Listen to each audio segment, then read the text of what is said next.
Экологическая дружина на страже. 2017 год для природоохранных организаций и волонтеров будет одним из самых благоприятных и в то же время ответственных. В год экологии в нашем регионе намечено множество мероприятий. В их проведении будут задействованы администрации населенных пунктов и волонтеры. Хамзат Костоев подробнее. К году экологии в республике подготовлен обширный план мероприятий, в общей сложности их около 80.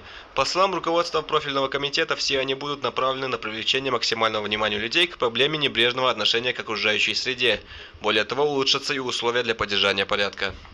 На следующий год в рамках года экологии мы планируем решить этот вопрос окончательно, ликвидировать оставшиеся свалки несанкционированные и одновременно обустраивать уже современные, отвечающие всем природоохранным требованиям, участки размещения отходов. И первый в республике полигон у нас появится с мусоросортировочным комплексом. В преддверии года экологии был также запущен новый проект «Рейтинг экологической эффективности», призван подтолкнуть руководителей муниципалитетов усилить работу в направлении природоохраны.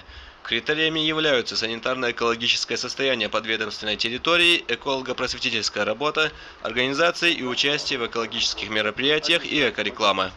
Он состоит из данных государственного надзора, куда входит количество выявленных нарушений и подобного рода показатели.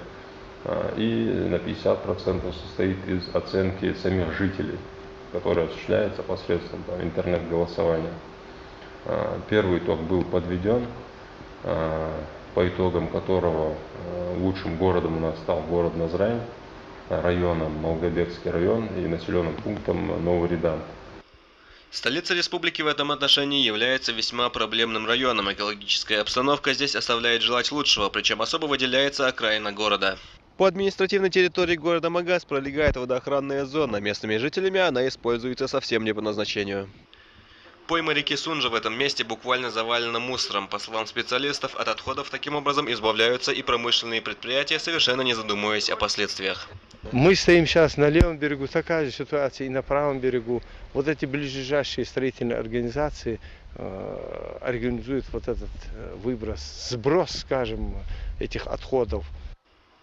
Не лучшим образом на экологии водоема сказывается и выборка балласта, которая происходит здесь регулярно, тем самым нарушается естественная среда, отпугивающая живые организмы.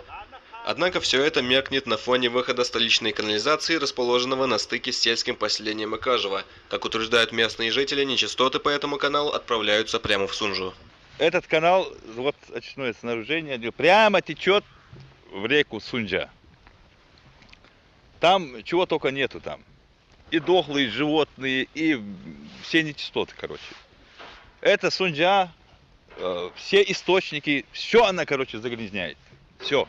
Там и дети купаются, там чего только там нет летом всегда. Вообще невозможно близко подойти. Местные жители вспоминают, какие строгие ограничения распространялись на использование этой территории еще несколько десятилетий назад. Наблюдая нынешнюю картину, они в недоумении разводят руками.